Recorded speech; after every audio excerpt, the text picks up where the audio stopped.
안녕하십니까. 회원 컨설팅 연구소 소장 회원 이충원입니다.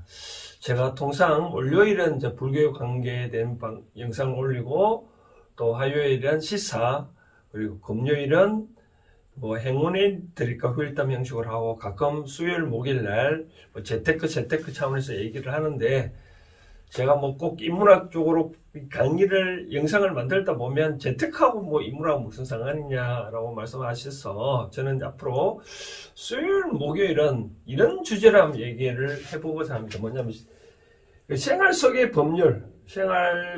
법률이라 해가지고요, 이제 우리 일상생활에서 꼭 알아두면 좋은 그런 내용도 있을 수 있잖아요. 그것이 재테크든지, 재테크는 쉽게 말해서 세금 전략하는 부분이라든지, 또 일상생활에서 또 여러 가지, 생활은 결국 법과 관련되어 있잖아요. 그죠? 우리가 일상생활에서 우리가 사람 속에는 여러 가지 우리가 피가 있어야 되듯이, 또 사회관계에서는 또 돈이 있어야 되지만, 또 사람관계는 법이 있어야 되거든요. 쉽게 말해서 공산주의는 법이 없어서 되는지는 모르겠지만, 어떤 국가든 법이, 쉽게 말하면 우리가 통상 법치국가라고 그러잖아요. 법치국가. 자, 법치국가는 모든 어떤 행정이든 생활이든 법에 맞게끔 생활해야 된다고 하잖아요. 그만큼 법이 중요하니까 일상생활에서 꼭 알아두면 좋을 그런 법률 중심으로 제가 앞으로 수요일이나 목요일 중에 하루 정도 제가 올릴 예정입니다. 제가 또 법학과 출신이고, 제가 과거에 사법고시 또 2차까지 합격한 바도 있으니까 나름대로 법은 조금 알고, 제가 또 세법에 관계된 좀 알고 해가지고, 꼭 수요일이나 목요일은 꼭 여러분들 알아두면 좋을 어떤 이 생활적인 법률 내용에 대해서 살펴봐 드리도록 하는데요. 그래서 오늘 첫 번째로 공동주택 1세대 1주택 비과세 적용 주택 규모에 대해서 살펴봐 드리도록 하겠습니다. 최근에 제가 가끔 판례를 읽고 있는데, 이런 판례가 생각나서 우선 소개해 드리고자 하는데요. 무슨 말이냐면, 통상 우리가 1세대 1주택을 우리가 양도할 경우에는 양도소득세 비과세를 받을 수 있잖아요. 그렇죠? 근데 어떤 사람이 비과세를 비과세 받을 수 있다 해가지고, 이제 원래 비과세 같으면 신고를 안 해도 되거든요. 그래서 1세대 1주택 어차피 산출세액도 없으니까 안 해도 되는데, 결국 이 사람이 안 했대요. 근데 과세당국에서 왜 1세대 1주택 비과세 해당 요건이 아닌데도 왜 신고도 안 하고 세금 안 냈냐 해서 추정을 했거든요. 그 사람이 이런 내용이더라. 뭐냐면, 그 사람 집이 이제 이렇게 3층으로 이 집을 짓고, 어떤 거는 1층 세 주고, 누가 주고 3층은 주인이 이렇게 세 주고 살았는데, 근데 이거를 주택이라 보니까 신고를 안 했다는 거예요. 근데 과세당국에서는 가만 생각하니까 좀 기분 나쁘거든요. 원래 이게 보면 주택이란 말은 이 모든 주택을 말하는 게 아니라, 우리가 그랬잖아요. 주택은 아파트도 있고 다세대도 있고 연립주택도 있고 등등 그러잖아요. 그렇죠? 근데 이 과세당국에서 보는 주택은 이 단독주택을 말하거든요. 단독주택을 양도를 한 경우에만 물론 단독주택도 아파트도 우리 한 호에 해당되는 거는 또 단독주택으로 보기 때문에 그 비과세를 받는데, 이분은 이 3층으로 됐다고 했는데 과세당국에서는 이건 단독주택이 아니다 시행을 하라 했거든요.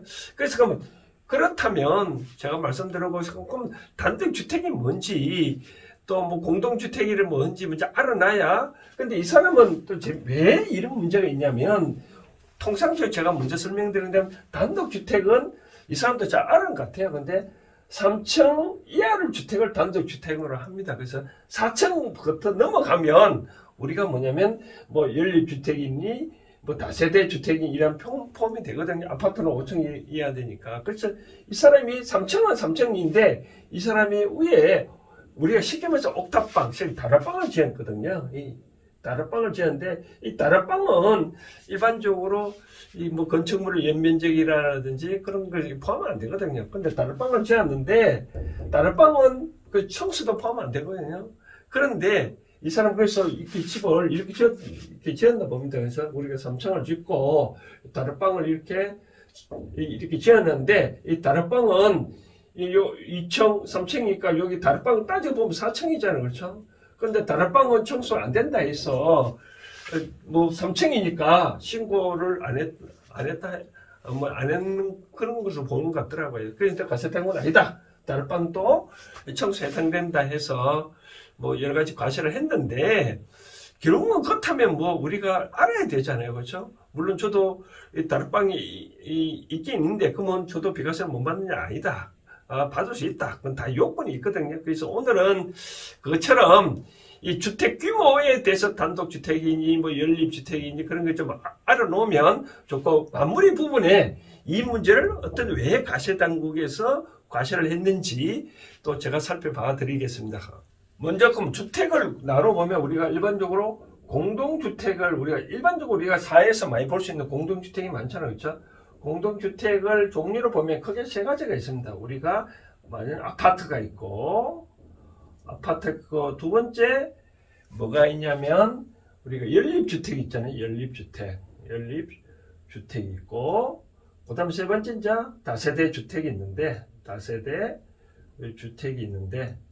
근데 이런 것들은 다 통째로 팔면 공동주택이 되기 때문에, 단독주택이 아니기 때문에 1세대 주택으로서 혜택을 못 받거든요. 그래서 아파트는 일반적으로 5층 넘으면 무조건 아파트로 봅니다. 쉽게 말해서 주택으로 서는 층수가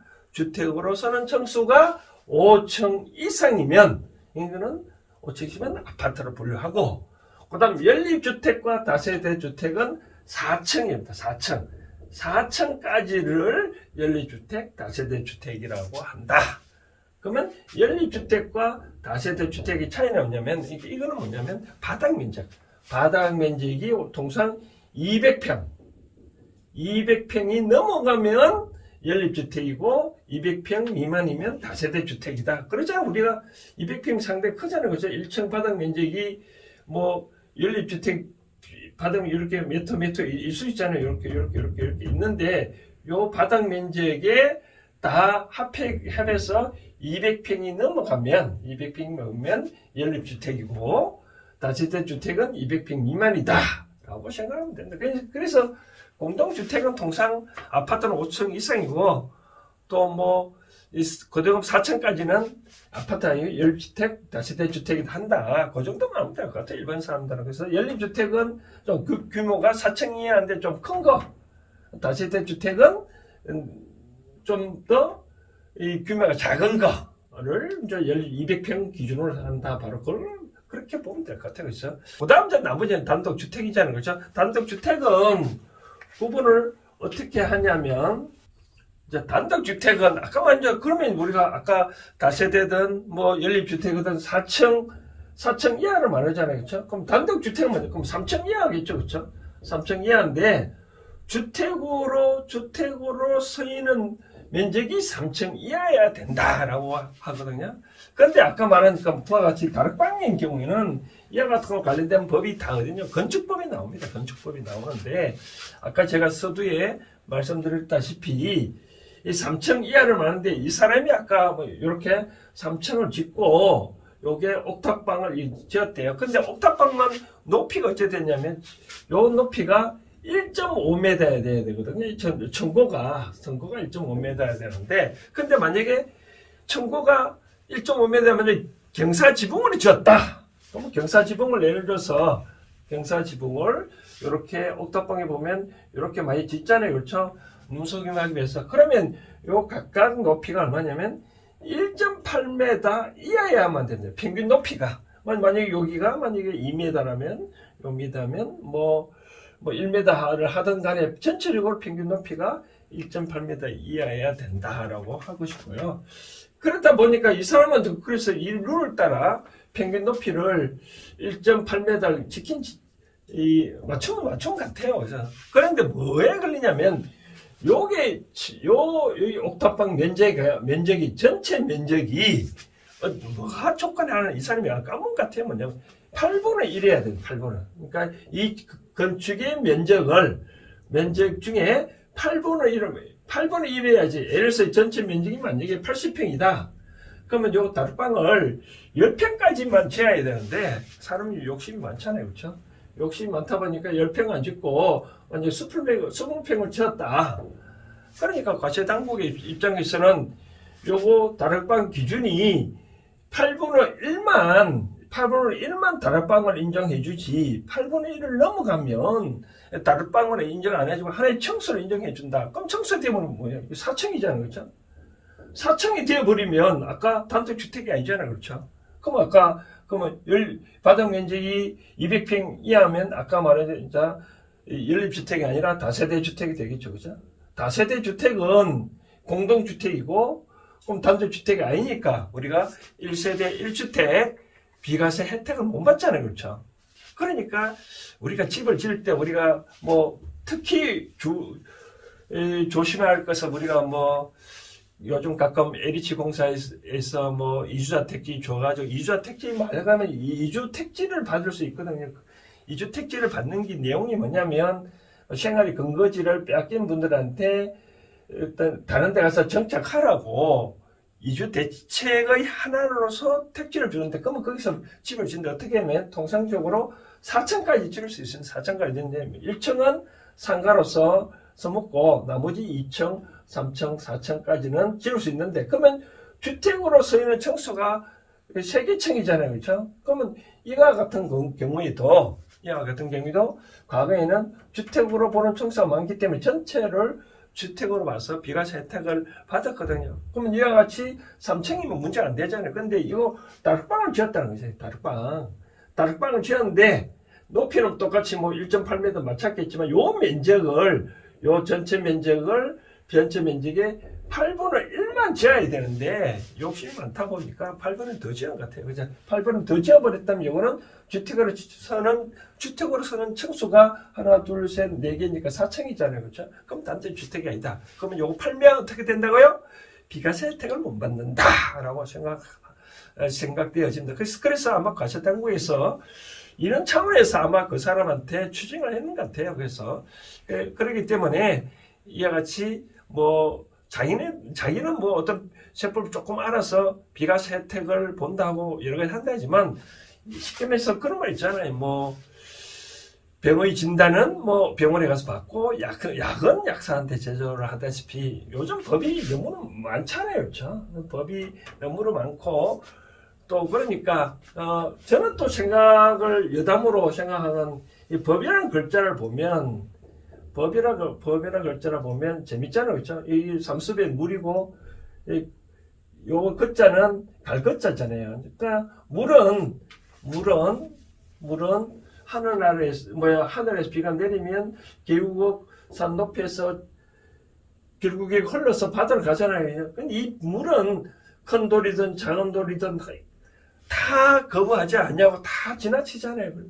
그래서 우리가 법 앞에 누구나 평등하다라고 그러는데 그래서 일상생활에서 이같이 법을 알아놓으면 좋은데 뭐 이와 같이 세무에 관계된 거는 뭐 세무사 관계되는 거 그다음 뭐 여러 가지 뭐 변호사라든지 법에 관계되는 변호사 그럼 건축에 관련된 건축사 요즘 점점 전문가가 많잖아요. 그렇죠? 그와 같이 뭐 자기가 조금 안다 해서 그런데 너무 집착을 해서 뭐 그렇게 행동하는 것보다 요즘은 전문가 시대니까 뭐 저희 해운 컨설팅 와서도 뭐 전화로 상담하면 되고요. 그래서 상담을 하고 그런 식으로 각종 건축 행위를 하면 되지 않겠냐. 그래서 제가 이처럼 일상생활에서 좀 재밌고 또 유익하고 또 뭐 재테크인지 모르지만 재테크인지 그런 차원인 게 아니라 또 다른 차원에서도 일반적으로 일상생활에서 알아두면